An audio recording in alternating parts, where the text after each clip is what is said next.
Hello, मेरी आवाज़ आ रही है क्लियर? क्या स्क्रीन विज़िबल है सबको?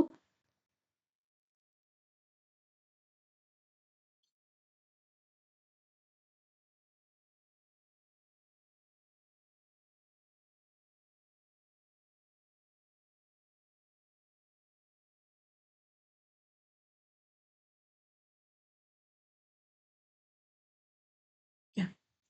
देखो हम स्टार्ट करेंगे यहाँ से हम लोग बीएनएस बिल्कुल बेसिक से मैं करवाऊँगी और अगर किसी को कोई भी डाउट आता है तो मतलब वो पूछ सकता है, ठीक है? हैंड रेज़ करके इसमें एक ऑप्शन है, अगर किसी को भी डाउट आता है तो वो हैंड रेज़ करके पूछ सकता है और हम लोग पूरा डिटेल में पढ़ेंगे और ऐसा नहीं होगा कि मतलब कि मैं पढ़ाई जा रही हूँ और किसी को कुछ समझ नहीं आ रहा है।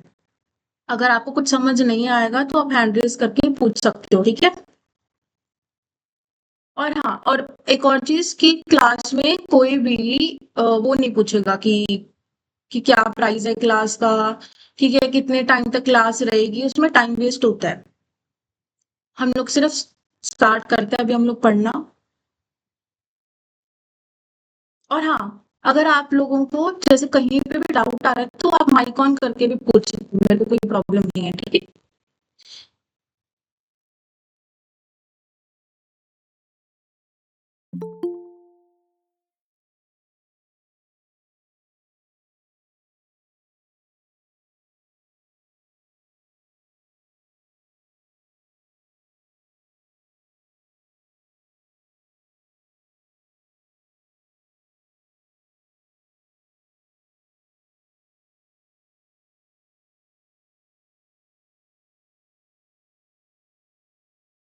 मेरी आवाज़ नहीं आ रही है क्या?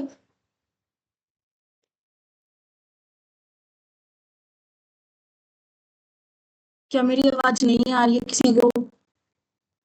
क्लियर है ना? ठीक है। जिसको भी प्रॉब्लम होती है ना नेटवर्क की तो वो क्या कर सकता है? वो लीव करके दोबारा से जॉइन कर सकता है, ठीक है? चलो अब हम लोग स्टार्ट करते हैं। देखो, हम लोग क्या पढ़ रहे हैं? हम लोग पढ़ रहे हैं बीएनएस। तो देखो इसमें हम लोग आईपीसी का कंपैरिजन नहीं करेंगे क्योंकि अब आपको पता है जो भी जुडिशरी एग्जाम होगा, कोई भी क्लैट का एग्जाम होगा, एपी होगा, कोई भी एग्जाम होगा उसमें सिर्फ और सिर्फ क्या आएगा? सिर्फ बीएनएस आएगा, आईपीसी नहीं आएगा, इसलिए हम लोग वो नहीं पढ़ेंगे। लेकिन अगर हम लोग कोई केस पढ़ते हैं तो केस में हम लोग जरूर से आईपीसी पढ़ेंगे क्योंकि जो हमारे केस लॉज हैं वो आईपीसी के रिगार्डिंग है, मतलब है सेम, लेकिन उसमें कहीं ना कहीं सेक्शन मेंशन किया होता है, तो जहां पर आईपीसी का सेक्शन है ना वहां पर मैंने अपने नोट्स में बीएनएस का सेक्शन डाल दिया है, तो आपको प्रॉब्लम नहीं आएगी, ठीक है? और यहाँ पर सबसे पहली बात तो ये कि आज हम लोग सिर्फ इंट्रोडक्शन करेंगे कि क्राइम क्या होता है, ठीक है, कितने चैप्टर्स हैं बीएनएस के अंदर और इसके कितने स्टेजेस होते हैं वो सब हम लोग डिटेल में पढ़ेंगे। आज हमारी पूरी क्लास आज इसी की इंट्रोडक्शन की रहेगी, ठीक है? और सबको दिख रहा है ना कि मैं क्या लिख रही हूँ? विजिबल है ना सबको? हैंड रेस करके बता दो।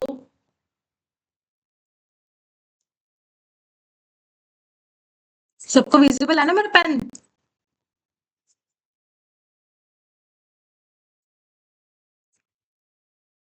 ठीक है।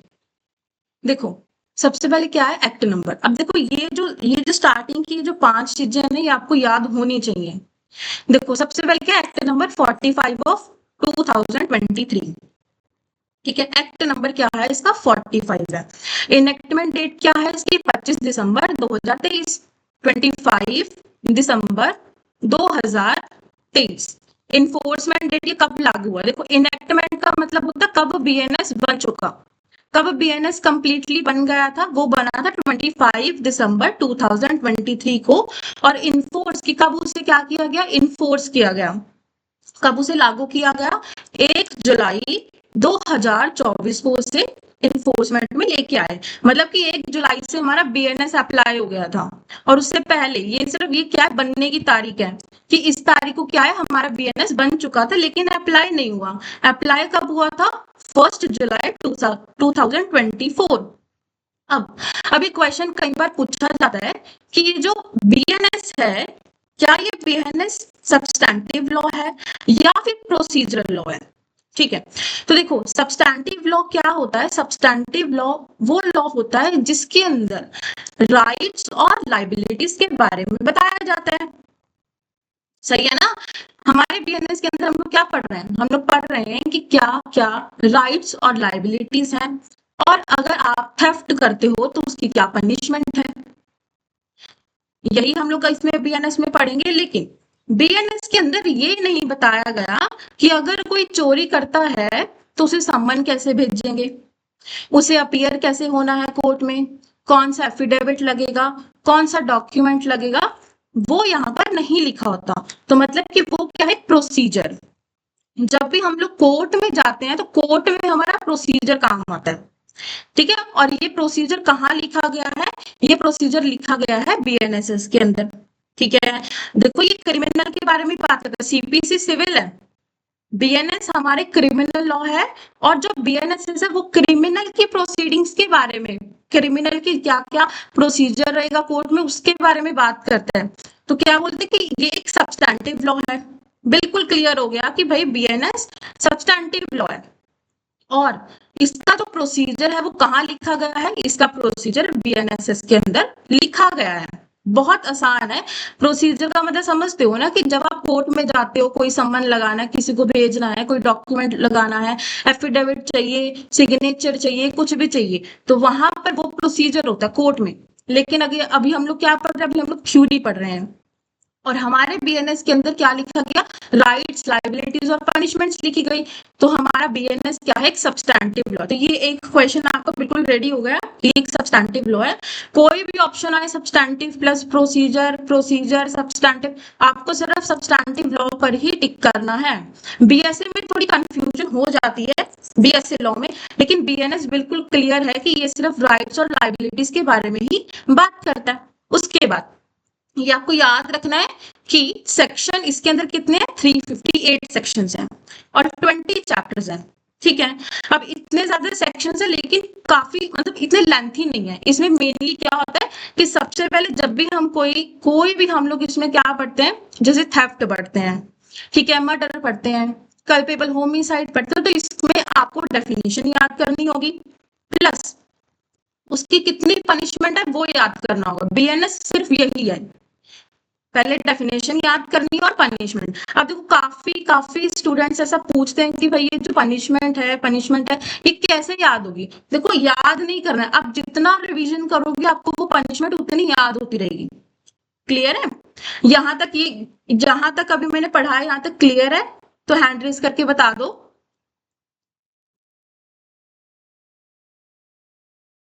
अगर किसी को कोई भी डाउट है तो वो पूछ सकता है।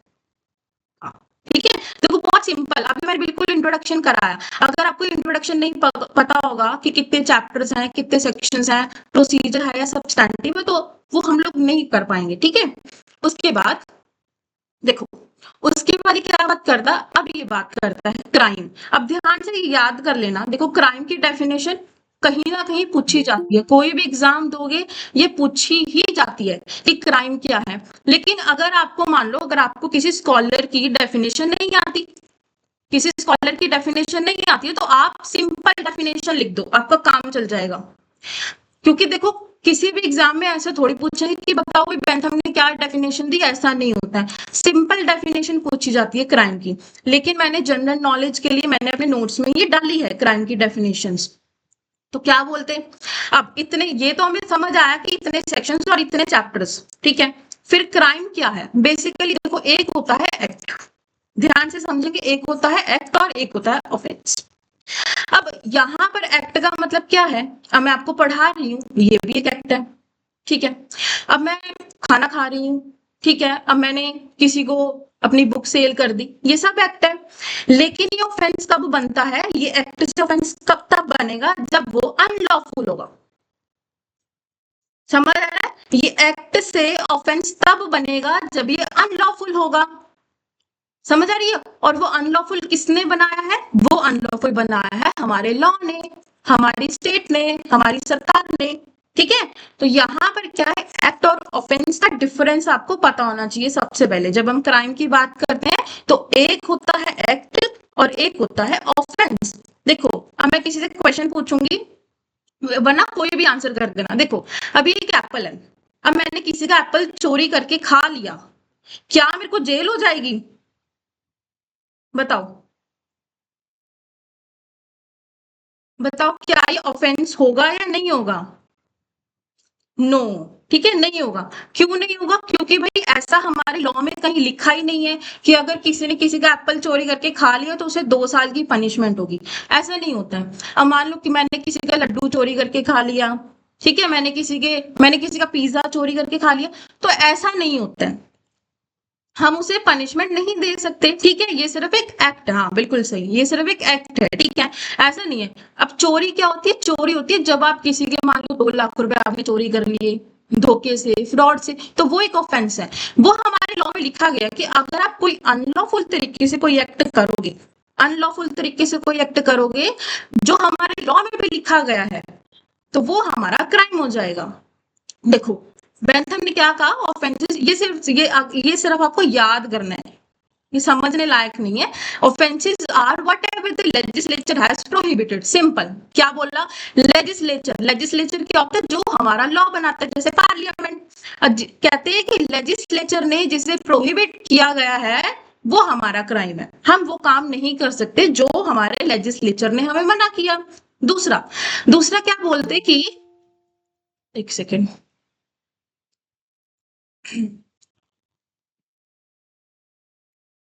हाँ देखो दूसरा क्या बोल रहे हैं ब्लैकस्टोन, देखो, a crime is an act committed और omitted in the violation of a public law.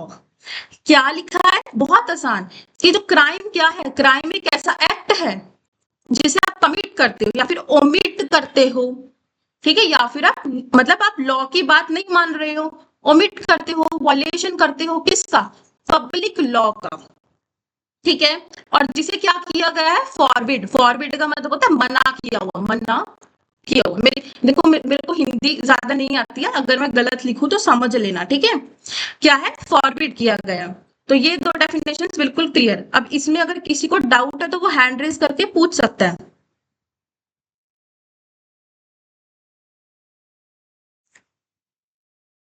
ठीक है, किसी को डाउट नहीं है? देखो मैं दोबारा एक बार बता देती हूँ, लेजिस्लेचर क्या होता है? जो लॉ बनाता है, जैसे पार्लियामेंट, कहते पार्लियामेंट ने, लेजिस्लेचर ने जिसे प्रोहिबिट कर दिया, आप वो काम नहीं कर सकते, वो क्राइम माना जाएगा अगर आपने किया। यहाँ पर कहा गया कमिट, यहाँ पर कहा गया अगर आपने कोई ऐसा एक्ट कमिट किया, ओमिट किया, मतलब आपने लॉ की बात नहीं मानी, आपने किसी लॉ को वायलेट कर दिया, पब्लिक लॉ को, तो और उससे क्या किया गया? मना किया गया था, तो उसे क्या कहा जाएगा? उसे कहा जाएगा क्राइम। अब सिंपल डेफिनेशन देखते हैं, ये इतना डिटेल में नहीं पढ़ना है। सिंपल डेफिनेशन क्या, अभी आपको याद करनी है। अब साथ के साथ आप क्या करना, इसे नोट डाउन भी कर लेना, ठीक है। अब डेमो के बाद मैं आपको ये नोट्स भी शेयर कर दूंगी, और जिसे हैंड रिटन नोट्स चाहिए उसे हैंड रिटन भेज दूंगी, जिसे टाइप्ड चाहिए उसे टाइप्ड भेज दूंगी, ठीक है। अब क्या सिंपल डेफिनेशन, सिंपल डेफिनेशन क्या? एक ऐसा एक्ट, इस एक ऐसा एक्ट जिसे आप क्या कर रहे हो? ओमिट कर रहे हो, constitutes an offence and is punishable by law. अभी इसमें दो चीजें आपको याद रखनी है बहुत अच्छे से, एक ऑफेंस वर्ड आपको याद रखना है और एक पनिशेबल बाय लॉ, ठीक है। ऑफेंस का मतलब मैंने समझाया ना कि जो अनलॉफुल है, जिसे लॉ ने मना किया गया और आप वो एक्ट कर रहे हो फिर भी। और दूसरा क्या है? पनिशेबल बाय लॉ, कि जिसे पनिशेबल किया गया है लॉ के द्वारा, वो एक क्राइम माना जाएगा, ठीक है। क्राइम एक क्या है? अनलॉफुल एक्ट है जिसे फॉरबिड और पनिशेबल किया गया बाय स्टेट और बाय लॉ के द्वारा, ठीक है। हाँ, अभी अभी हम लोग मेंस्ट्रिया पढ़ेंगे, ठीक है। अभी हम लोग सिर्फ सिंपल डेफिनेशन पढ़ रहे हैं, मेंस्ट्रिया और एक्टस्ट्रिया हम लोग साथ में पढ़ेंगे तो अच्छे से क्लियर हो जाएगा, ठीक है। डोंट वरी, वो मैं आगे आपको सारा पढ़ाऊंगी। तो सिंपल डेफिनेशन तो आप यही देख लो, क्या देखनी है सिंपल डेफिनेशन, कि भाई यहाँ पे क्या किया गया? ओमिशन किया गया, पनिशेबल बाय लॉ किया गया, ऑफेंस किया गया, वो एक क्राइम है। अनलॉफुल एक्ट है जिसे फॉरबिडन और पनिशेबल बनाया गया स्टेट और लॉ के द्वारा, सिंपल। अब पढ़ते हैं क्राइम। अब मैंने आपको क्राइम की सिंपल डेफिनेशन बता दी, सिंपल डेफिनेशन यही है, जो कि पनिशेबल बाय लॉ है और आप ऑफेंस कमिट करते हो, जिसे क्या किया गया है? फॉरबिडन। तो इसमें सबसे पहले क्या आता है? Human being. दूसरा आता है इंजरी टू अनदर पर्सन, तीसरा आता है मेंसरिया और फोर्थ आता है हेक्टसरिया। अब इसमें क्या बोलते हैं, ह्यूमन बीइंग। भाई अब क्राइम कौन करेगा, कॉमन सेंस, इंसान ही तो करेगा, और कौन करेगा, जानवर तो नहीं कर सकता ना। देखो अब यहाँ पे मैंने इसका भी एग्जाम्पल लिखा है, समझने के लिए हमें पता होना चाहिए। पहले तो ये याद कर लो कि पहला ह्यूमन बीइंग होगा, दूसरा इंजरी टू अनदर पर्सन होगा, और तीसरा मेंसरिया, और फोर्थ हमारा एक्टसरिया होगा। अब पहला पॉइंट हम लोग अच्छे से कवर करते हैं, उसके बाद हम लोग मेंसरिया और एक्टसरिया करेंगे।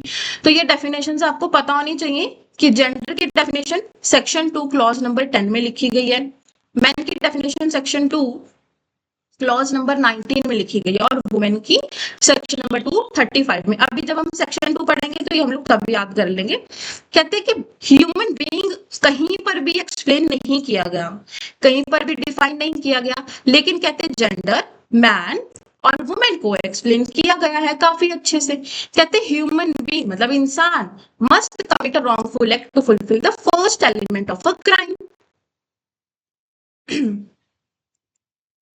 ठीक है, देखो क्या बोलते हैं कि ह्यूमन बीइंग क्या है, must commit a wrongful act. Human being क्या करेगा, ये याद कर लेना, डेफिनेशन ही पूछी जाती है, इसमें एलिमेंट्स आ जाते हैं तो उसमें आपको डेफिनेशन लिखनी पड़ेगी। Human being must commit a wrongful act. Human being क्या कर रहा है, रॉन्गफुल एक्ट कमिट कर रहा है। क्या मतलब, अगर ह्यूमन बीइंग ने रॉन्गफुल एक्ट किया तो मतलब पहला एलिमेंट हमारा कंप्लीट। कहते हैं इसमें नॉन लिविंग और एनिमल्स कंसीडर नहीं होंगे। जैसे कि एक एग्जांपल देखते हैं, जैसे कि एक डॉग है, ठीक है, ये इसका डॉग है, ठीक है। अब इसने क्या किया, इसने किसी को बाइट कर दिया, काट लिया। अब क्या हम इस डॉग को पनिशमेंट देंगे या फिर इसके ओनर को देंगे, कोई बता सकता है कि इसके डॉग को पनिशमेंट देंगे या फिर इसके ओनर को पनिशमेंट देंगे, बताओ। ओनर, हाँ ओनर को देंगे, ठीक है, ओनर को देंगे। क्यों देंगे, क्योंकि भाई देखो डॉग है, वो एनिमल है, वो ह्यूमन बीइंग नहीं है। अब बेशक उसने, डॉग ने उसे बाइट कर लिया, लेकिन जो उसका ओनर होगा उसे ही हम क्या करेंगे, उसे ही हम लोग पनिशमेंट देंगे। यही एग्जांपल लिखा है, if animal causes injury to human being we do not make animal liable but the owner is held liable for such injury. यहाँ तक क्लियर है? अगर किसी को डाउट है तो हैंड रेस करके पूछो। ठीक है, देखो दूसरा दूसरा जो पॉइंट है वो भी काफी आसान है, ठीक है। अब हम इंजरी कर किसे रहे हैं, एक इंसान एक इंसान क्या कर रहा है, दूसरे पर्सन को इंजरी कर रहा है, ठीक है। इंजरी कितने तरह की होती है ये याद कर लेना आज, ये आगे डेफिनेशन भी आएगी सेक्शन नंबर 2 में, लेकिन आज याद कर लेना इंजरी कितने तरह की होती है। इंजरी का मतलब किसी को चोट पहुंचाना, नुकसान पहुंचाना। इंजरी या तो आप कर रहे हो किसी पर्सन को, मतलब मैंने किसी को बहुत मारा, मतलब वो पर्सन को इंजरी हो गई। मैंने किसी को बहुत ज्यादा ग्रीवियस हर्ट कर दिया, बॉडी को। माइंड को, मतलब मैंने किसी को बहुत ज्यादा टॉर्चर किया तो वो माइंड को इंजरी हो गई। डेफर्मेशन पढ़ा है ना, डेफर्मेशन हम लोग टॉर्ट में भी पढ़ते हैं और आईपीसी बीएनएस में भी पढ़ते हैं। तो वो क्या होता है, डेफर्मेशन मतलब किसी के बारे में गलत बोल देना पब्लिक में, है ना। तो वो क्या था, रेपुटेशन, किसी की रेपुटेशन हार्म करना है, या फिर किसी की प्रॉपर्टी। जैसे फॉर एग्जांपल मैंने किसी का फोन तोड़ दिया, तो इंजरी के 5 तरीके से होते हैं। यही हमारे सेक्शन 2 में 14 क्लोज में लिखी है कि इंजरी क्या होता है, इंजरी हमें वहां पर भी देखने को मिलेगा। लेकिन ये सेकेंड एसेंशियल एलिमेंट तभी होगा जब इंजरी या तो किसी पर्सन को हुई है, या बॉडी को, या माइंड को, या रेपुटेशन को, या प्रॉपर्टी को। उसके अलावा और किसी को इंजरी हो ही नहीं सकती। क्लियर है? सेकेंड पॉइंट क्लियर है बिल्कुल? किसी को डाउट है तो पूछो। ठीक है, अब आता है मेन पॉइंट। मेन पॉइंट तो ये है मेंसरिया। अभी होता क्या है, देखो पहले तो इसकी सिंपल डेफिनेशन लिख लो, अगर आपके पास कॉपी है लिख लो। इसका मतलब क्या होता है, गिल्टी माइंड। इसका मतलब यही होता है, गिल्टी माइंड। ठीक है, अभी मेंस में क्वेश्चंस आते हैं तो इसलिए मैंने यहाँ पे लिख दिए। मेंसरिया का मतलब क्या होता है, गिल्टी माइंड, मतलब मेरी इंटेंशन गलत है, मैं ऐसा सोच रही हूँ, मैं ऐसा सोच रही हूँ कि मैं सामने वाले इस ए पर्सन का मर्डर कर दूंगी। तो मतलब क्या है, मेरी मेंसरिया गिल्टी इंटेंशन, गलत इंटेंशन है मेरी। मेंसरिया एक लैटिन वर्ड है जिसका मतलब होता है इविल इंटेंशन। इविल का मतलब होता है बुरी, बुरी इंटेंशन है आपकी। और ये जनरल रूल हमेशा एप्लीकेबल होता है, इसे याद कर लेना। इसके स्पेलिंग थोड़े से मुश्किल रहते याद करने में, लेकिन याद कर लेना। एक्टस नॉन फेसिट रियम निसी मेंसिट रिया। इसका मतलब क्या होता है? Act itself does not make a man guilty. ध्यान से पढ़ो।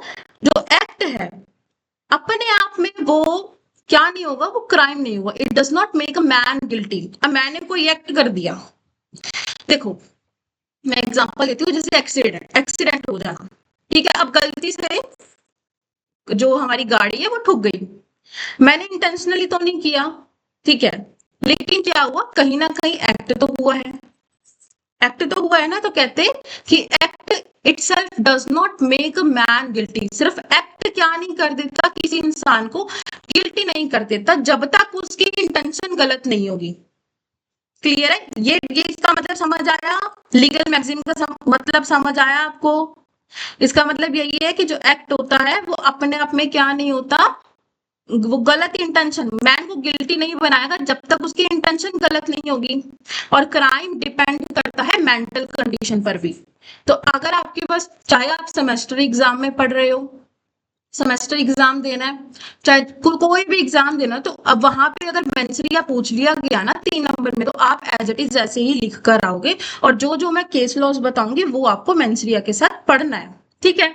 देखो क्या सिंपल, पहले ये बताओ कि ये लेटिन जो मैक्सिम है ये समझ आई कि नहीं आई? अदरवाइज मैं दोबारा एक्सप्लेन करती हूँ। क्लियर है? हैंड रेज करके बता दो।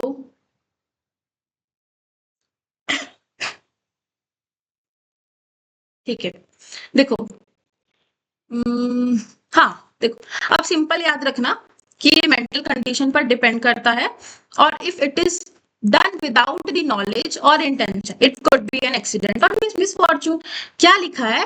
कह रहा है कि अगर क्या किया जाता है, अगर यहाँ पर कोई एक्ट किया जाता है, अगर कोई एक्ट किया जाता है विदाउट विदाउट नॉलेज,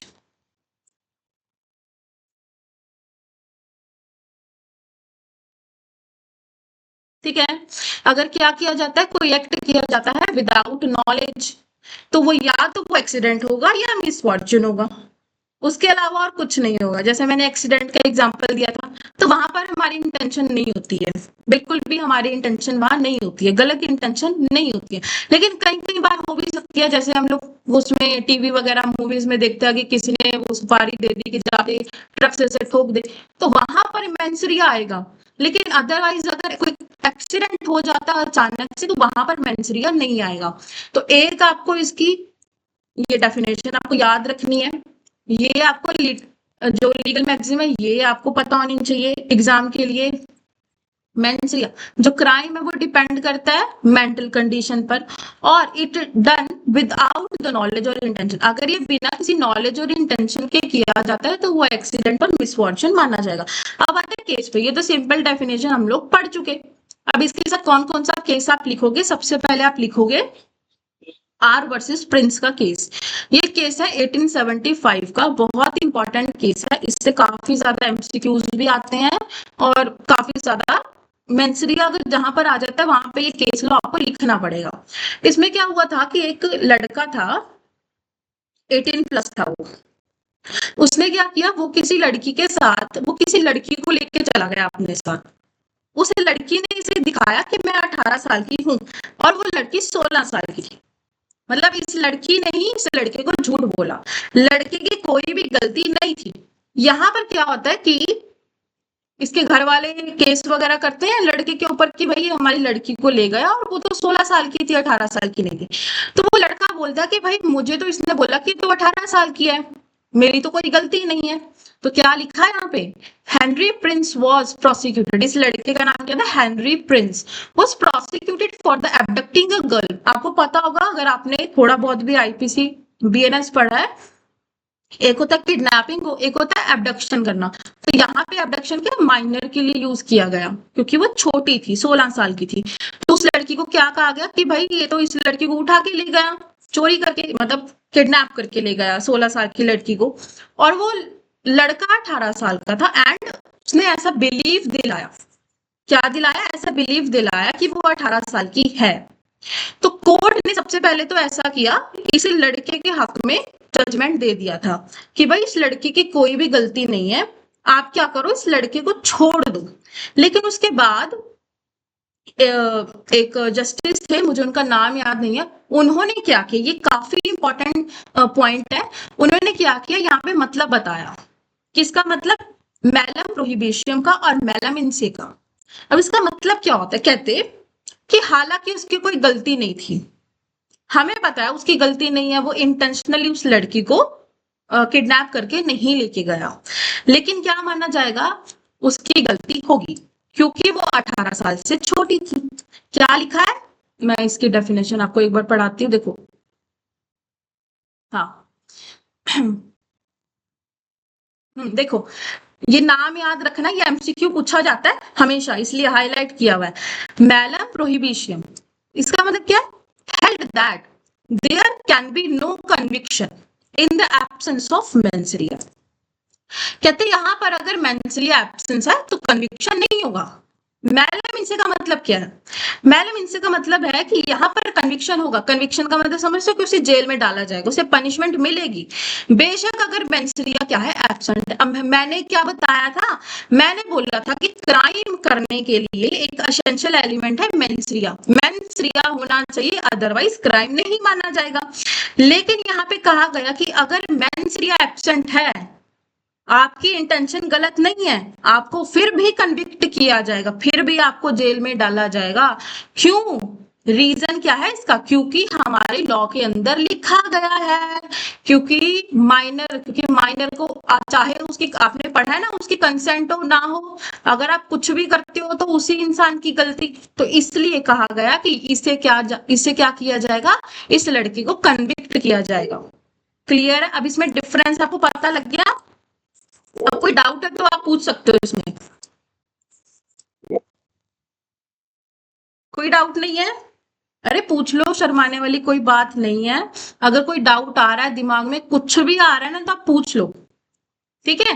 क्योंकि ये बहुत इंपॉर्टेंट केस है। मतलब जब भी आईपीसी, जब भी बीएनएस हम लोग स्टार्ट करते हैं तो ये सबसे पहले इसका क्वेश्चन आया हुआ होता है, ठीक है? तो क्या है? मैलम प्रोहिबिशियम और मैलम इनसे का मतलब आपको पता होना चाहिए, याद कर लेना। मैलम इनसे मतलब कन्विक्शन होगा, ऐसे याद कर लेना कि कन्विक्शन होगा, और मैलम प्रोहिबिशन में कन्विक्शन नहीं होगा, नो कन्विक्शन। यहाँ पर कन्विक्शन क्यों होगा? क्योंकि हमारे लॉ में लिखा गया 18 साल से छोटी लड़की थी, आप चाहे उसे जबरदस्ती लेके गए हो, चाहे उसकी मर्जी से लेके गए हो, गलती आपकी ही है। क्लियर है? और इसके अगला केस क्या है? देखो, क्वीन वर्सेस टोल्स, ये भी काफी इंपॉर्टेंट केस है। क्या कहा गया इसके अंदर? इसके अंदर क्या गया? ये 1889 का केस है। आपको ईयर याद रखना है। अब काफी बच्चे पूछते हैं कि ईयर याद रखना चाहिए कि नहीं। जो भी हमारा बहुत इंपॉर्टेंट केस है उसका आपको ईयर भी याद होना चाहिए। इसमें भी यही चीज बताई गई थी। It was held that by the court that as a general rule there must be a guilty mind. General rule हमेशा याद रखना, मेंसरिया होना चाहिए, लेकिन before there can be a crime. कहते क्राइम अगर आपको बनाना है तो मेंसरिया चाहिए, बट अगर स्टैट्यूट, मतलब स्टैट्यूट का मतलब क्या होता है? लॉ। अगर हमारे लॉ ने बोल दिया स्टैट्यूट में मेक एन एक्ट क्रिमिनल, अगर हमारे, सॉरी एक सेकेंड, अगर हमारे क्या लॉ ने क्या कर दिया, अगर हमारे लॉ ने क्या कर दिया, अगर हमारे लॉ ने किसी एक्ट को, याद रखना, किसी एक्ट को क्या बना दिया? क्रिमिनल। बेशक वहां पर आपकी मेंसरिया नहीं है तो वो एक्ट क्या माना जाएगा? वो एक्ट क्राइम माना जाएगा। समझ रहे हो मेरी बात? कह रहा है पहले तो जनरल रूल बताया, यहां तक जनरल रूल चलता है। उसके बाद स्टैट्यूट मतलब लॉ। कहते कि अगर किसी लॉ ने किसी एक्ट को क्या बना दिया? क्रिमिनल बना दिया। आपकी मेंसरिया नहीं थी, आपकी गलत इंटेंशन नहीं थी, तो भी आप क्या हो जाओगे? कन्विक्ट हो जाओगे। Whether there has been any intention to break the law और नॉट, चाहे आपकी इंटेंशन हो चाहे ना हो, आपने क्राइम किया है तो फिर आपको कन्विक्ट किया जाएगा। सेम बात ऊपर वाली बोली गई है। क्वीन वर्सेस टॉल्सन में। अब ये केस इंपॉर्टेंट है, इतना नहीं है, सिंपल एक ही लाइन आपको इसमें याद रखनी है कि no man is guilty unless his mind is guilty. Simple, इसमें तो यही कहा गया कि भाई जब तक किसी इंसान की जो गलत इंटेंशन नहीं होगी तब तक क्राइम नहीं माना जाएगा, तब तक वो इंसान गिल्टी नहीं होगा। लेकिन इसका एक्सेप्शन हमने देख लिया ना, दो केसेस में, आर वर्सेस प्रिंस में और क्वीन वर्सेस टॉल्सन में। ईयर आपको याद रखना है, अगर ईयर याद नहीं करोगे तो सब गड़बड़ हो जाएगा, ठीक है। और वो ईयर याद कैसे होगा? रिवीजन से, जितना रिवीजन करोगे उतना याद होता जाएगा। अब है काफी इंपॉर्टेंट चीज, हम लोग मेंसरिया पढ़ रहे हैं, तो मेंसरिया में क्या क्या चीज आएगा, क्या क्या चीज आएगा याद कर लो, हमें बिल्कुल याद कर लो, ये पूछा जाता है जुडिशरी में भी, उसमें जो एमसीक्यूज आते हैं प्री में उसमें पूछा जाता है। तो मेंसरिया में इंटेंशन आता है, नॉलेज, वॉलेंटरली, फ्रॉडुलेंटली, डिसऑनेस्टी और रॉन्गफुल गेन, और भी काफी कुछ आता है। लेकिन मेन ये पांच, तीन तीन छह चीजें हैं जो बिल्कुल मेन है, मतलब मेंसरिया में ये होनी चाहिए, इसमें से कोई एक तो मेंसरिया में होना ही चाहिए, ठीक है। अब इसके क्या है डेफिनेशन हम लोग पढ़ेंगे सेक्शन नंबर 2 में, क्योंकि सब डेफिनेशन हमारे सेक्शन 2 में एक्सप्लेन की गई है। तो अभी फिलहाल आप इतना याद कर लो, क्या याद करना है, ज्यादा दिमाग पे जोर नहीं देना है, सिर्फ इतना याद करो, intention, knowledge, voluntarily, fraudulently, dishonesty और रॉन्गफुल गेन। अब समझो ना, मेंसरिया का मतलब क्या, मेरी गलत इंटेंशन है, ठीक है। अब मैं क्या हूं, किसी के साथ ईमानदार नहीं हूं, बेईमान हूं, मैंने क्या कर लिया, किसी का फोन गलत तरीके से चोरी कर लिया, रॉन्गफुल गेन करना, फ्रॉड कर देना किसी के साथ, तो ये सब मेंसरिया के ही तो पार्ट है ना।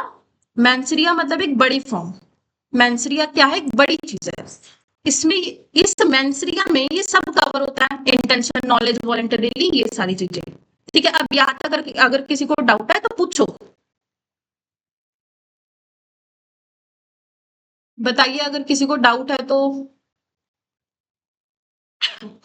देखो, उसके बाद क्या है, एक केस, ये केस याद कर लेना, काफी इंपॉर्टेंट केस है ये भी। अब इस केस में क्या कहा गया, इस केस में कहा गया कि ये जो केस है, state of Maharashtra versus MH George 1965, year याद रखना, 1965 का केस है ये। इसमें बोल रहा है कि क्या वेदर, ये क्वेश्चन आता है बिल्कुल, ठीक है, सेमेस्टर एग्जाम में नहीं आता, लेकिन जुडिशरी में कोई भी कॉम्पिटिटिव एग्जाम देते तो उसमें पूछ लिया जाता है कि whether there is any act where mens rea is not required. अब इसका एग्जांपल मैं बताती हूँ, पहले तो ये क्वेश्चन समझ लो, क्या बोल रहा है कि क्या ऐसा कोई एक्ट है जहां पर मेंसरिया की जरूरत नहीं है। हाँ है, जैसे कि एग्जाम्पल, एक ही लड़का है, इस लड़के की ऑलरेडी एक वाइफ है, इसने क्या किया, एक लड़की आई इसके पास रोती रोती, ठीक है, और उसने बोला कि भाई मेरे पास रहने को घर नहीं है, ये नहीं है, वो नहीं है, तो इस लड़के ने क्या है, इमोशनल होके इस लड़की के साथ शादी कर ली, मतलब सेकंड मैरिज कर ली, ऑलरेडी इसकी वाइफ है। सबसे बड़ा एग्जांपल मैं देती हूँ अरमान मलिक का, ठीक है, ऑलरेडी उसकी पहले एक वाइफ थी पायल, उसने क्या किया, दोबारा शादी की कृतिका के साथ, समझे। अब यहाँ पर ये जो लड़का है, इसकी इंटेंशन गलत नहीं थी, हमें पता है, क्योंकि ये क्या करना चाहता था, ये सेकंड वाली लड़की जो सेकंड वाइफ है इसकी हेल्प करना चाहता था, लेकिन बोलते कि मेंसरिया रिक्वायर्ड नहीं है। अगर आपने कोई गलत काम किया बिना किसी गलत इंटेंशन के तो भी वो क्राइम माना जाएगा। एग्जाम्पल है बायगैमी, समझ आया, एग्जाम्पल क्या है, बायगैमी, यहां पर लिखो एक्टस रिया काफी है, एक्टस रिया बिल्कुल काफी, मेंसरिया की तो जरूरत ही नहीं है, इन वाले 5 पॉइंट्स में याद कर लेना, इन 5 पॉइंट्स में मेंसरिया की जरूरत नहीं है, जरूरत नहीं है। अब ऐसा क्यों, ये भी समझो, सुप्रीम कोर्ट ने क्या कहा इसमें, held that offences which adversely affect the economic condition, कहते ऐसा कोई एक्ट जो क्या कर रहा है, हमारे कंट्री के इकोनॉमिक कंडीशन को, या फिर जो जैसे हमारी सोसाइटी होती है, आपको पता है कि यहाँ पर एक लड़का और एक लड़की सिर्फ शादी करते हैं, बायगैमी अलाउड नहीं है। अब मान लो कि किसी एक मोहल्ले में, एक सोसाइटी में किसी ने एक ने शादी कर ली, 2-3 लड़कियों के साथ। अब वैसा ही बार-बार होने लगा तो हमारी सोसाइटी पे भी तो इम्पैक्ट पड़ता है ना, किसी भी चीज का। आप कोई भी गलत काम कर रहे हो तो उसका इम्पैक्ट पूरी सोसाइटी में पड़ता है, ठीक है। तो इसीलिए क्या कहा गया कि यहाँ पर हाँ, कि भाई ये जो 5 चीजें बताई गई हैं, इसमें मेंस्ट्रुअल की जरूरत नहीं है। अब बाकी चीजें भी देखते हैं। बायोकेमी तो समझ आ गया काफी अच्छे से, ठीक है। एक होता है पब्लिक न्यूसेंस। पब्लिक न्यूसेंस का मतलब क्या होता है, जैसे कि शोर शराबा करना, लोगों को काफी ज्यादा तंग करना, बहुत ही ज्यादा तंग। जैसे मान लो कि ये सोसाइटी है और यहाँ पे मैंने क्या किया, मैं डीजे लगा देती हूँ रोज रात को। जैसे रात को 10 बजे लोगों का सोने का टाइम होता है और मैंने डीजे लगा दिया बहुत जोर जोर से, ताकि कोई भी सो ना सके, तंग करना। Public nuisance. आप समझो पूरी सोसाइटी पे फर्क पड़ रहा है ना इस चीज का, पब्लिक न्यूसेंस का। इसलिए यहाँ पे मेंसरिया रिक्वायर नहीं है। अब मान लो, अब मैं कह दूं कि भाई मैंने तो डीजे लगाया था, मैं तो अपना एंजॉय कर रही थी, मैं ऐसा बोल सकती हूँ ना, लेकिन ऐसा नहीं होता। अगर आपके एक्ट करने से हमारी सोसाइटी को कुछ नुकसान हो रहा है तो आप लायबल हो जाओगे। ऐसा क्या है, क्रिमिनल लीबल करना। अब इसकी डेफिनेशन अगर आपने कॉपी खोल रखी हो तो इसकी डेफिनेशन लिख लो। क्रिमिनल लीबल का मतलब क्या होता है, मैं लिख देती हूँ। देखो, इसका मतलब क्या होता है, when someone or when someone write or say something untrue about another person। ये आप डेफिनेशन इसकी याद कर लेना समझने के लिए। क्या बोला कि जब कोई इंसान क्या करे, किसी के बारे में गलत लिख दे या फिर गलत बोल दे, या तो लिख दे राइट या फिर से या फिर बोल दे कोई ऐसी चीज जो कि क्या है, अनट्रू, जो कि सही नहीं है किसी दूसरे इंसान के बारे में, उसे क्रिमिनल लीबल कहा जाता है। याद रखना, हमेशा याद रखना, क्रिमिनल लीबल भी क्या होती है सोसाइटी को। भाई देखो, आप किसी के बारे में कोई गलत अफवाह फैला रहे हो, मतलब कि आप उसकी क्या बेइज्जती हो रही है पूरी सोसाइटी में, मतलब पूरी पूरी सोसाइटी में वो अपना मुंह दिखाने लायक नहीं रहा। ऐसा बोलते हैं ना, मतलब टीवीज वगैरह में, वो अपने मुंह नहीं दिखा पा रहा किसी को, आपने किसी के बारे में इतनी गलत चुगली कर दी, तो कहते हैं कि यहाँ पर पूरी सोसाइटी आ गई, पूरी सोसाइटी पे इफेक्ट पड़ गया, तो इसलिए यहाँ पे आप लायबल हो। लेकिन एक और चीज है, लेकिन आपने जो बात बोली अगर वो सही है तो आप लायबल नहीं हो। यहाँ पे वर्ड याद रखना, अनट्रू, अनट्रू मतलब गलत गलत चीज बोली। अगर आपने किसी के बारे में सही चीज बोली है तो आप लायबल नहीं होंगे। तीसरा है कंटेम्प्ट ऑफ कोर्ट। यहां तक क्लियर है सबको? हैंड रेस करके बता दो जल्दी से, कोई डाउट है तो माइक ऑन करके पूछ लो, शर्माना मत, ठीक है। देखो, अब है एक्ट। इसकी डेफिनेशन लिख लो, कंटेम्प्ट ऑफ कोर्ट की, act of not obey an order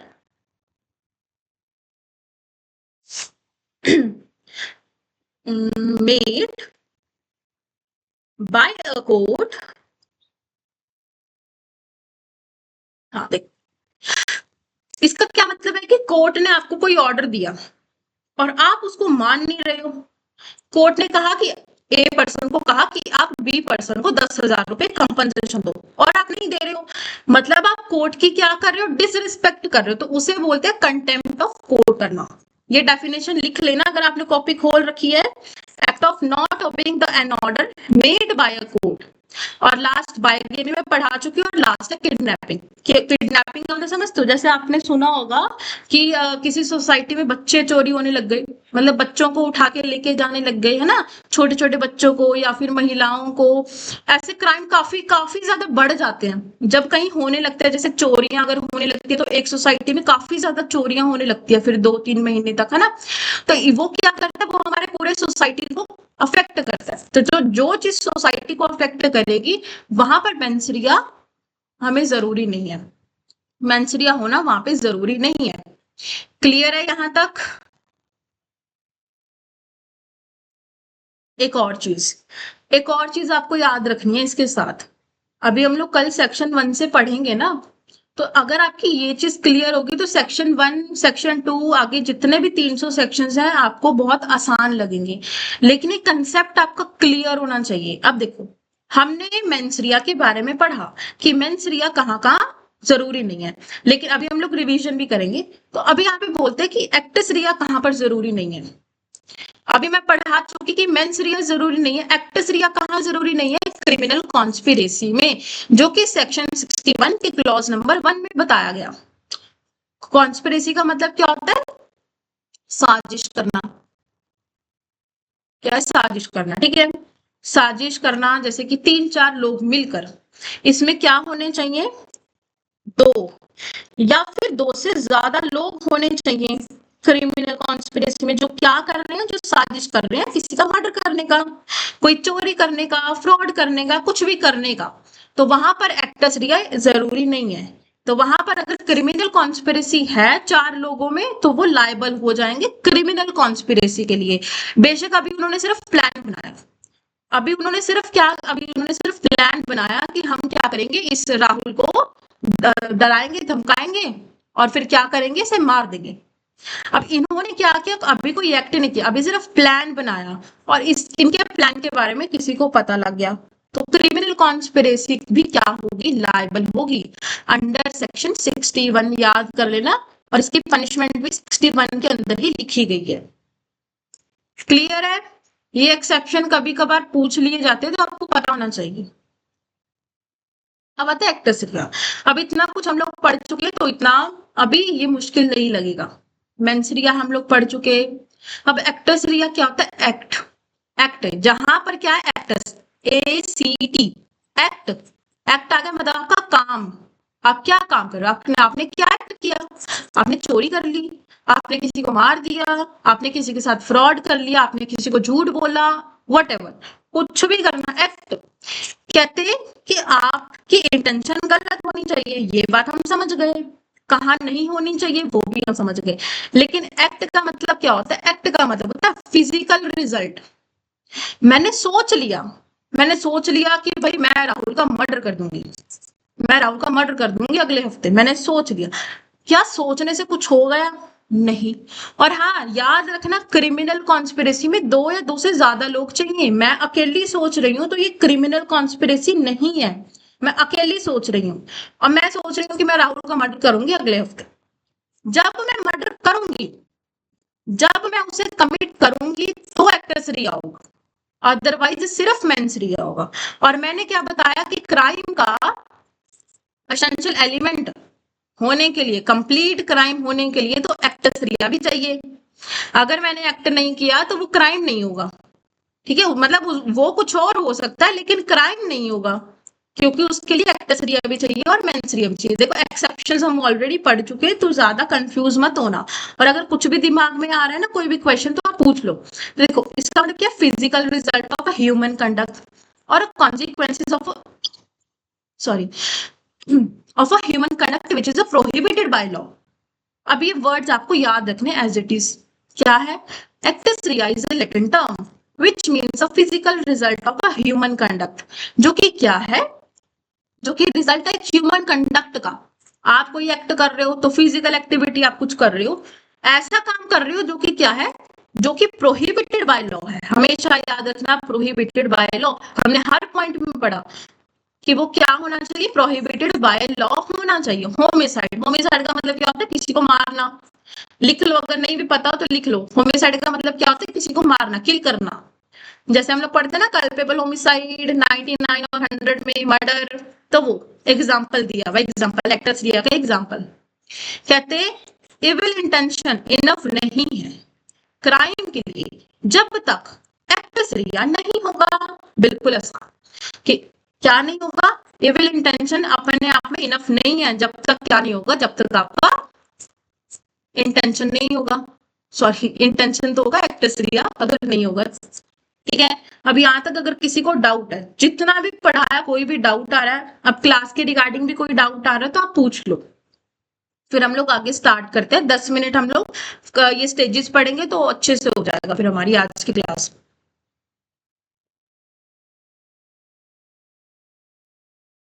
ठीक है, किसी को डाउट नहीं है? ठीक है, देखो स्टेजेस ऑफ अ क्राइम, हमने एसेंशियल एलिमेंट पढ़ लिए, मेंस रिया, एक्टस रिया, ठीक है, और ह्यूमन बीइंग और इंजरी टू अनदर पर्सन। यहाँ पे क्या कहा गया? Stages of crime. क्राइम के क्या है स्टेजेस? कितने हैं भाई? 4 स्टेजेस हैं। याद कर लो, हमेशा याद, ये क्वेश्चन एमसीक्यू आता है। इंटेंशन, इंटेंशन और प्रिपरेशन। थर्ड पॉइंट क्या है? अटेम्प्ट करना। फोर्थ पॉइंट क्या है? कमीशन करना। पहला क्या? इंटेंशन आ गई ना, मेंस रिया आ गया। इंटेंशन का मतलब क्या? मेंस रिया। आप उसको प्रिपरेशन कर रहे हो, मैं किसी के लिए जहर खरीद के लेके आ रही हूँ कि उसके पानी में डाल के पिला दूंगी, तो वो प्रिपरेशन। अटेम्प्ट करना और कमीशन करना। अब समझो, जो इंटेंशन होता है किसी के बारे में गलत सोच लेना। अब अगर मैं बात करूं, हम लोग अपनी डेली लाइफ में हमें कोई अच्छा नहीं लगता है, तो हम उसके बारे में काफी बुरा बुरा सोचते हैं ना कि यार ये कितना बेकार है, इससे तो बात ही नहीं करनी चाहिए, ऐसा वैसा। इंटेंशन, हम उसके बारे में गलत सोच रहे हैं, तो ये पनिशेबल नहीं। ये नोट डाउन कर लो, ये याद करने वाली चीज है, ये पनिशेबल नहीं होगा। सिर्फ गलत चीज सोच लेना दिमाग में, आपको पनिशमेंट नहीं मिलेगी उसकी। दूसरा, प्रिपरेशन करना। अब राहुल ने सोचा कि मैंने सोचा कि मैं राहुल को जहर देके मार दूंगी, पिला दूंगी। अब मैं क्या कर रही हूँ? मैं जहर जाके खरीद के ले आई राहुल के लिए, तो ये भी पनिशेबल नहीं होगा, नॉट पनिशेबल। पनिशेबल नहीं होगा। क्यों नहीं होगा? क्योंकि अभी सिर्फ किया, अभी अभी हमने उसे जहर पिलाया थोड़ी है। फिर तीसरा है अटेम्प्ट करना। मैं गई थी उसे जहर पिलाने, उसने क्या किया? उसे पता लग गया कि भाई ये तो मेरे को जहर दे रही है, और उसने पानी गिरा दिया। ठीक है, अटेम्प्ट तो मैंने किया, तो ये पनिशेबल होगा। ये पनिशेबल होगा आपको अगर आपने अटेम्प्ट किया। हम लोग आगे सेक्शंस पढ़ेंगे, अटेम्प्ट टू मर्डर, ठीक है, कल्पेबल होमिसाइड, ये अटेम्प्ट करना, वो अटेम्प्ट करना, तो पनिशमेंट है उसकी। और कमीशन मतलब आप किसी को जहर देने गए और आपने वो काम पूरा कर दिया, आपने किसी को जहर पिलाई और वो इंसान डेड, मर गया, तो ये कमीशन भी क्या होगा? ये कमीशन होगा पनिशेबल। तो ये पॉइंट आपको समझ आने चाहिए। अभी हम लोग इसे डिटेल में पढ़ेंगे, लेकिन फिलहाल इतना याद रखो, पहले 2 जो स्टेजेस होती हैं वो उसमें आपको पनिशमेंट नहीं मिलती, लेकिन जो अगली 2 स्टेजेस होती है उसमें आपको पनिशमेंट मिलेगी। ये मैंने लिखा है कि नॉट पनिशेबल इंटेंशन और प्रिपरेशन पनिशेबल नहीं होगा, ठीक है। और पनिशमेंट किसे मिलेगी? जिसने अटेम्प्ट किया और कमीशन किया है। पहला पॉइंट आते हैं किस पे?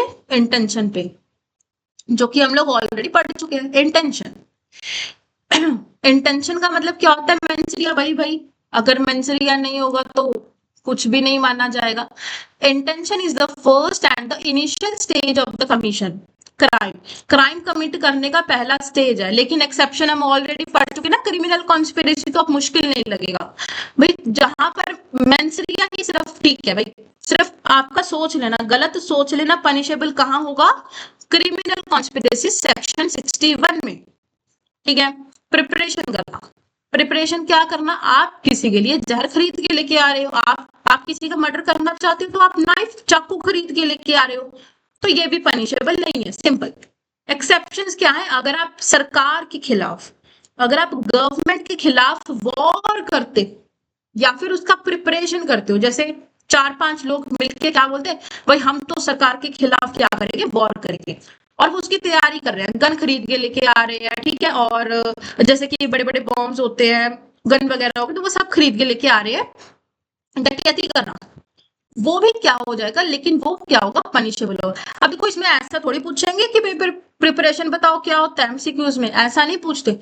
वो कहते हैं कि प्रिपरेशन में बताओ, एक्सेप्शंस उसके बता दो, तो एक्सेप्शंस ये 2 लिखे हैं ना, याद कर लेना, ठीक है। और अगर ये क्वेश्चन आता है ना मेंस में, तो आपको एज इट इज ऐसे ही लिखना है, क्योंकि मैंने ज्यादा एक्सप्लेन नहीं किया। अब 5-5 वो देखो, ये वो कॉलेज नहीं है जब हम लोग कॉलेज में इतनी सारी शीट्स भरते हैं कि बस टीचर देख के चेक करके नंबर दे दे। जुडिशरी में ऐसा नहीं होता है, ठीक है। लेकिन यहाँ पर जितना मैंने लिखा है उतना सफिशिएंट है, अगर आप सेम एज इट इज याद करके चले जाओगे ना, तो काफी अच्छे नंबर आ जाएंगे। उसके बाद क्या है? अटेम्प्ट। अटेम्प्ट में क्या होगा भाई? अटेम्प्ट, आपने उसे अटेम्प्ट किया, क्या किया, अटेम्प्ट, आपने कोशिश की उसे मारने की, उसे जहर पिलाने की। तो अटेम्प्ट होते हैं दो तरह के, याद कर लो, ये भी एमसीक्यू पूछा जा सकता है। एक होता है पॉसिबल और एक होता है इम्पॉसिबल, ठीक है। एक होता है पॉसिबल और एक होता है इम्पॉसिबल, याद रखना। मतलब आपने अटेम्प्ट किया, जैसे मैं गई जहर पिलाने राहुल को, अब राहुल को मैंने पिला दी और वो मर गया, तो मतलब वो कमिट हो गया, कमीशन हो गया। अब मैं उसे जहर पिलाने गई लेकिन वो बच गया, तो इसका मतलब इम्पॉसिबल, इम्पॉसिबल अटेम्प्ट मैंने किया, मतलब मैं फेल हो गई उसमें। तो दो तरीके की ये लिखा, टू टाइप्स, पॉसिबल और इम्पॉसिबल, ठीक है। अब इसका एक बार हम लोग डेफिनेशन देख लेते हैं, इससे ज्यादा कुछ करने की इसमें जरूरत नहीं है स्टेजेस में। देखो, the preparation stage involve taking the direct actions. आप क्या कर रहे हो, डायरेक्ट एक्शन, एक्टसरी आ गया यहाँ पे। आप डायरेक्ट क्या कर रहे हो, एक्शन कर रहे हो towards the commission of intended offence, offence की आपने जो सोचा वही काम कर रहे हो। और कहते हैं ये थर्ड स्टेज है क्राइम की, और अगर ये कंप्लीट हो गया तो मतलब आपको पनिशमेंट तो मिलेगी, पनिशमेंट तो मिलेगी, मिलेगी, चाहे सामने वाला इंसान मरे चाहे ना मरे, कोई फर्क नहीं पड़ता, पनिशमेंट आपको मिलेगी। उसके बाद क्या है, मैंने टाइप इसके पढ़ा दी, इसका डेफिनेशन करने की जरूरत नहीं, इसलिए मैंने लिखा नहीं है, ठीक है। ज्यादा डिटेल में नहीं, जैसे पॉसिबल इम्पॉसिबल तो हमें पता है, पॉसिबल कि भाई जिसमें पॉसिबल हो गया, अटेम्प्ट किया और वो कमीशन हो गया। इम्पॉसिबल मतलब वो इंसान फेल हो गया क्राइम करने में, कंप्लीट करने में, ठीक है। तो वहां पर क्या है, दो टाइप। उसके बाद क्या है, कमीशन करना, लास्ट स्टेज। तो मतलब ये तो देखो ऑब्वियसली बात है, इसमें तो आपको पनिशमेंट मिलेगी ही मिलेगी। The commission stage is a final stage of a crime. Final stage है जहां पर एक्यूज्ड पर्सन मतलब जिसके ऊपर क्राइम का चार्ज लगा है, मतलब जैसे मान लो राहुल के ऊपर चार्ज लगा कि भाई इसने किसी का क्या क्या मर्डर किया, वो एक्यूज्ड पर्सन होता है, ठीक है।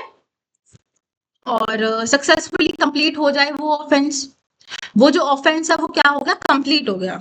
आप मतलब किसी का मर्डर करने गए, पॉइजन देने गए, चोरी करने गए, वो बिल्कुल कंप्लीट हो गया, तो मान लिया जाएगा कि वो कमीशन हो चुका। It is a stage where the mens rea and actus reus दोनों ही क्या है, इन्वॉल्व है, मतलब मेंस रिया भी है और एक्ट्रेस रिया भी है, दोनों ही यहाँ पर हैं। और इसका रिजल्ट क्या निकला, मतलब आपने ऑफेंस कमिट कर दिया और अब आप जेल जाने के लिए तैयार हो जाओ, अब आपको कन्विक्ट कर लिया जाएगा। एग्जाम्पल देख लो भाई, कुछ नहीं है एग्जाम्पल में। इफ द पर्सन जिसकी इंटेंशन क्या है, चोरी करने की, कि ताला तोड़ना है, एंटर होना है, चोरी करनी है, किसी का ज्वेलरी, लैपटॉप, फोन, आईफोन चोरी करना है। अगर आपने चोरी कर लिया, आप किसी का फोन उठा के ले गए, तो मतलब आपने कमीशन कर दिया, आपने लास्ट स्टेज कंप्लीट कर दी। क्लियर है, आज हम लोग इतना ही करेंगे। अब किसी को कोई डाउट क्लास के रिगार्डिंग, टाइमिंग के रिगार्डिंग, किसी भी चीज के रिगार्डिंग, या जो मैंने पढ़ाया उसके रिगार्डिंग, तो वो पूछ सकता है, तो पूछ लो, शर्माने वाली कोई बात नहीं है इसमें। आप लोगों को समझ आया ना, मतलब टाइमिंग, ठीक है। देखो अभी जैसे कल का डेमो क्लास है ना, तो डेमो क्लास के बाद परसों जो भी बच्चे क्लास में आएंगे, जो भी मतलब ज्वाइन करेंगे ना, उसके अकॉर्डिंग मैं टाइमिंग में 10 बजे का भी रख लूंगी रात को, मेरे को कोई प्रॉब्लम नहीं है। कोई 8 बजे, अगर 8 बजे रखना है, 9 बजे रखना है, 10 बजे, तो मैं उसके अकॉर्डिंग जो भी स्टूडेंट्स बोलते हैं उसके अकॉर्डिंग टाइमिंग चेंज कर लेती हूँ अपनी क्लासेस का, तो उसका कोई इशू नहीं रहेगा। लेकिन अगर बाकी बच्चे उस चीज को हामी भरते हैं, फिर हम लोग कर लेंगे, ठीक है। और कोई डाउट, देखो नोट्स आपको यही मिलेंगे, ठीक है, मतलब जिस पीडीएफ से मैं पढ़ा रही हूँ यही नोट्स आपको मिलेंगे अगर आप क्लास ज्वाइन करते हो तो। कोई डाउट हो किसी का, अरे कुछ कुछ तो पूछो, मतलब कोई डाउट हो। हाँ हाँ, व्हाट्सएप पे, व्हाट्सएप पे, ठीक है। ठीक है, कोई किसी को डाउट हो तो अब आप मैसेज करके पूछ लेना। आज की क्लास हम लोग यहीं पे खत्म करते हैं। Thank you so much, bye bye. Thank you, thank you, thank you, bye bye.